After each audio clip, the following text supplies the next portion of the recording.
2월 28일 목요일 앉은 자리 새벽 기도회를 시작합니다.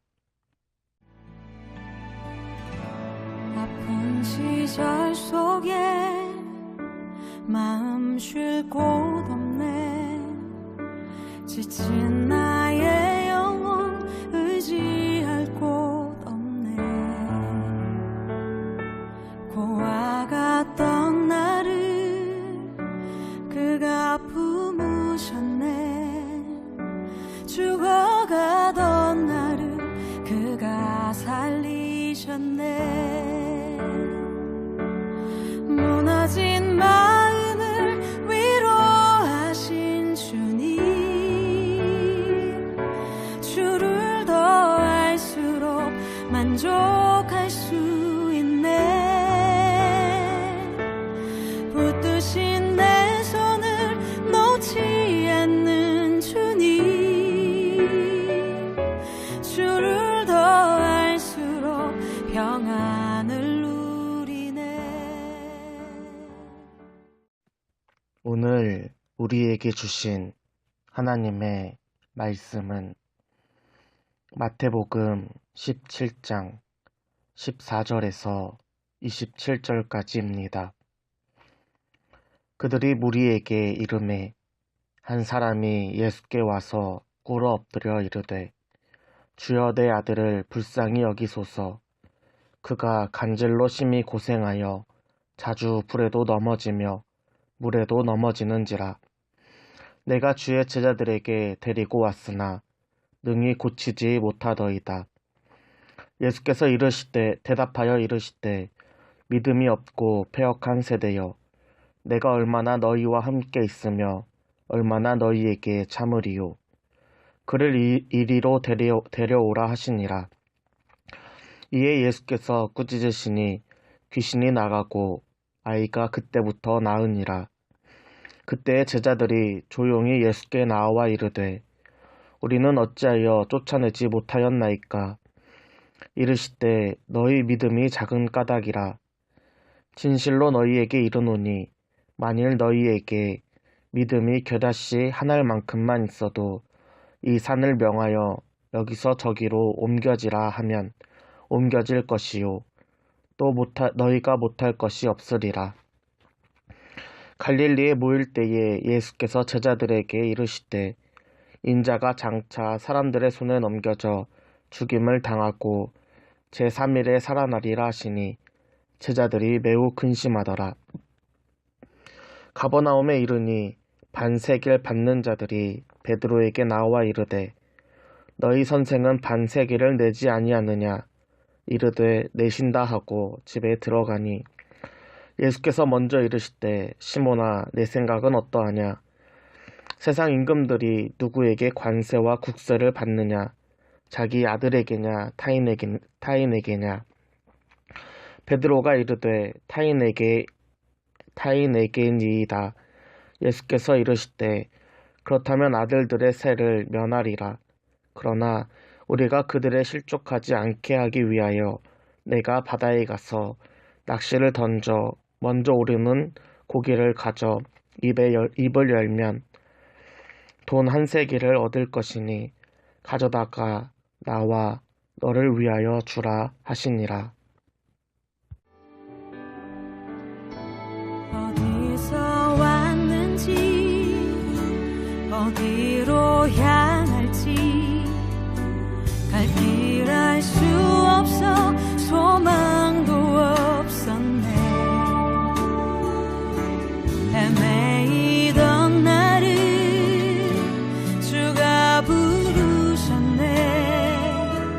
거룩한 길 위에 나를 세우셨네. 내 삶에 오셔서 길이 되신 주님, 주를 더 알수록 감사할 수 있네. 내 모든 걸음에 동행하는 주님, 주를 더 알수록 새나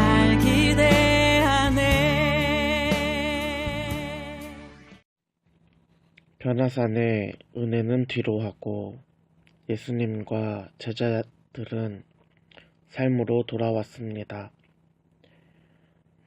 예수님의 영광스러운 변화에 이어서 이들이 맞이한 일은 무리에게로 돌아온 것입니다. 무리 중에는 예수님을 따르는 제자도 있고 동시에 예수님을 공격하는 바리새인과 서기관들도 있습니다. 또한 예수님을 구경하러 모인 무리들도 있습니다. 산 위에서 경험했던 영광과 은혜와는 반대로 이제 시끄럽고 문제와 갈등이 넘치는 곳이 바로 일상입니다. 일상으로 돌아오자마자 한 사람이 예수님 앞으로 나와 부탁합니다. 자신의 아들이 간질로 고생하여 불에도 넘어지고 물에도 넘어지는 것입니다. 아마도 예수님과 제자들의 소식을 듣고 찾아온 듯 합니다. 예수님께서는 무리를 보시며 믿음이 없고 패역한 세대여 하시면서 한탄하십니다. 아이의 아버지는 예수님을 보자마자 그 앞으로 가서 무릎을 꿇었습니다. 그리고 이렇게 말하였습니다. 주여, 내 아들을 불쌍히 여기소서. 아버지는 간절하게 부탁합니다. 아들을 향한 아버지의 마음은 너무나도 절박하였습니다. 아들을 고칠 수만 있다면 누구에게라도 찾아가서 무릎을 꿇고 부탁할 수 있습니다. 그러나 이러한 절박한 마음이 아버지의 믿음과 시야를 가려버렸습니다. 아버지는 지금 자신이 무슨 말을 하고 있는지 모릅니다. 그가 고백한 주여는 주는 그리스도시요 살아계신 하나님의 아들이라고 고백했던 베드로의 고백과는 다릅니다. 그저 아들을 고쳐줄 수 있는 사람이라면 누구라도 주여라고 부를 수 있습니다. 이는 믿음의 고백이 아니라 절박함에서 나오는 고백입니다. 그렇기 때문에 예수님뿐만 아니라 병을 고쳐줄 수 있는 사람이라면 대제사장이나 바리새인, 심지어 사탄에게도 주여라고 충분히 고백할 수 있는 것입니다. 아이의 아버지는 천국 복음을 전하고 율법을 가르치고 병을 고친다는 예수님과 그의 제자들의 소문을 들었습니다. 그래서 제자들에게 아들을 데리고 왔습니다. 그런데 예수님의 제자 누구도 아이의 병을 고칠 수 없는 것입니다.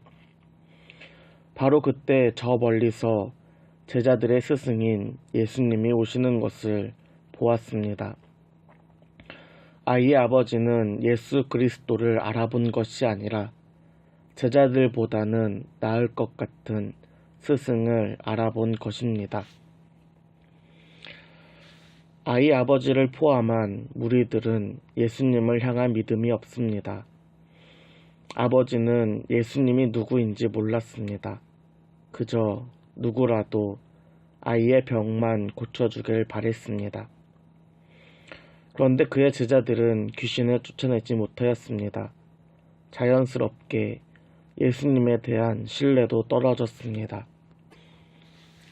마가복음에서 아이 아버지의 고백을 보면 이렇습니다. 무엇이라도 하실 수 있거든 우리를 불쌍히 여겨 도와주십시오. 무엇이라도 하실 수 있거든. 그의 고백에는 예수님을 향한 어떠한 기대나 믿음이 없습니다. 아이 아버지 주변에 있는 무리들도 마찬가지입니다. 마가복음에서 예수님이 변화산에서 내려와 무리에게 다가왔을 때 베드로, 요한, 야고보를 제외한 9명의 제자들은 서기관들과 논쟁하고 있었습니다. 아마도 아이를 고치는데 실패한 제자들을 향하여서 서기관들이 조롱하고 비판하자 제자들이 그들에게 맞서 싸운 것 같습니다.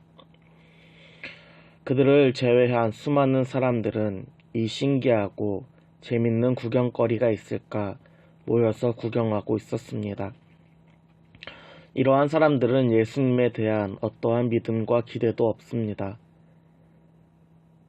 이러한 무리들을 보시면서 예수님은 탄식하셨습니다. 믿음이 없고 패역한 세대여, 내가 얼마나 너희에게 참으리요. 그를 이리로 데려오라. 예수님 앞에 간질로 고생하는 아이가 섰습니다. 어떠한 의사나 어떠한 제사장들도 고칠 수 없었던, 그리고 예수님의 제자조차도 고치지 못했던 아이입니다. 그러나 예수님께서 귀신을 꾸짖을 때 아이의 몸에서 귀신이 나가고 나음을 얻었습니다.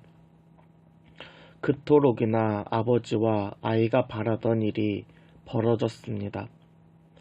누구도 할 수 없었던 그 일을 오직 예수 그리스도께서 행하신 것입니다. 무리가 집으로 돌아가고 이제 예수님과 제자들만 남아 있습니다. 그때의 제자들이 예수님께 여쭙니다. 우리는 어찌하여 쫓아내지 못하였나이까? 그때에 예수님이 대답해 주십니다. 너희 믿음이 작은 까닭이니라. 예수님의 제자들은 예수님께 권능을 받았습니다. 마태복음 10장 1절에 보면 예수께서 12제자를 부르사 더러운 귀신을 쫓아내며 모든 병과 모든 약한 것을 고치는 권능을 주시니라 라고 기록되어 있습니다. 예수님께서는 제자들을 파송하시면서 병고침과 귀신을 쫓아낼 수 있는 권능을 주셨습니다. 실제로 누가복음 10장 17절에 보면 전도 여행을 마친 제자들이 예수님께 나와서 주여, 주의 이름이면 귀신들도 우리에게 항복하더이다 라고 고백하였습니다. 제자들은 전도 현장에서 귀신이 나가고 병 고침을 행하였습니다. 예수님의 기적을 제자들도 동일하게 행하였습니다. 그런데 그 아버지의 아이는 고칠 수가 없었습니다. 이는 제자들의 믿음이 작았기 때문입니다. 마태복음 10장 7절에서 8절에 보면은 가면서 전파하여 말하되 천국이 가까이 왔다 하고 병든 자를 고치며 죽은 자를 살리며 나병 환자를 깨끗하게 하며 귀신을 쫓아내되 너희가 거저 받았으니 거저 주라 라고 기록되어 있습니다. 전도 현장에서 병 고침의 기적이 일어나기 전에는 반드시 천국 복음이 선포되어야 합니다. 예수님께서 제자들에게 권능을 주신 것은 천국 복음을 전파하기 위함입니다. 제자들이 전도 현장에서 복음을 전할 때에 병 고침과 귀신 쫓아냄은 자연스럽게 일어났습니다. 그러나 오늘 본문에서 모인 무리는 복음보다는 병 고침에 더 관심이 많았습니다. 복음에는 전혀 관심이 없는 무리의 믿음 없음이 제자들에게 영향을 준 것입니다. 자연스럽게 제자들의 마음에 의심이 그리고 불확신이 생기기 시작합니다. 귀신 들린 아이를 보면서 이게 될까? 많은 사람들 앞에서 잘해야 될 텐데 안 되면 어떡하지? 이러한 생각들이 제자들의 믿음을 흔들게 하였습니다. 사람들을 의식하고 사람들을 바라보면서 전도 현장에서 복음을 전했던 그 순수한 믿음이 사라졌습니다. 이러한 제자들에게 예수님께서는 믿음이 겨자씨 한 알만큼만 있어도 이 산을 명하여 여기서 저기로 옮겨지리라 하면 옮겨질 것이요 또 너희가 못할 것이 없으리라 라고 말씀하셨습니다. 겨자씨는 눈에도 잘 안 보일 정도로 정말 작은 씨입니다. 예수님이 말씀하신 겨자씨 한 알만큼의 믿음은 크기가 아니라 예수님과 복음을 향한 순수한 믿음을 의미합니다. 이것은 사람을 의식하거나 안 되면 어쩌지 하는 의심의 마음이 1%도 없는 믿음입니다. 마치 베드로가 오라 하시는 예수님의 말만 듣고 바다를 걸은 100%의 믿음과 동일합니다. 우리의 시선을 오직 예수님께로 향할 때 우리 마음에는 겨자씨만한 믿음이 있고 물 위를 걸을 수 있는 믿음이 있습니다. 그러나 물 위를 걸었던 베드로가 자신의 경험을 바탕으로 혹은 이성적인 생각을 바탕으로 바람과 파도를 볼 때 물에 빠졌습니다. 이는 우리의 시선이 예수님을 벗어난다면 우리도 물에 빠질 수 있다라는 것과 동일합니다. 믿음이 없는 이 세상 속에서 예수님께서는 우리를 부르셨습니다.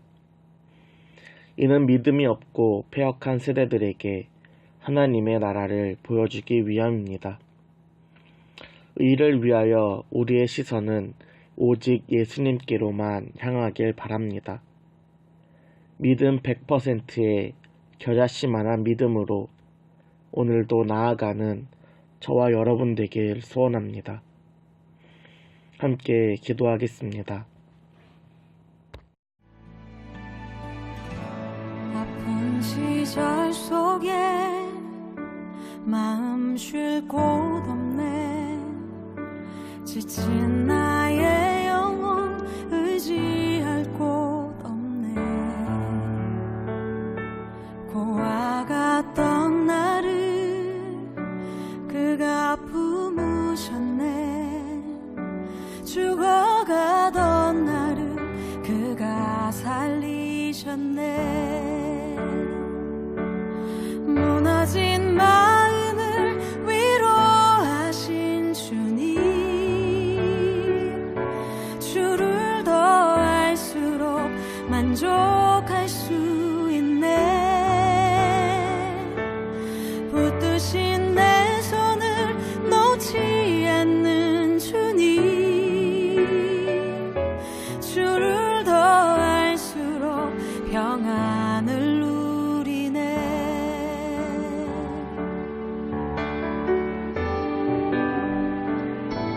어디서 왔는지 어디로 향할지 갈 길 알 수 없어 소망도 없었네.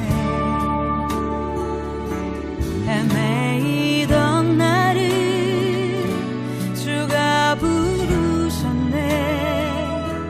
거룩한 길 위에 나를 세우셨네.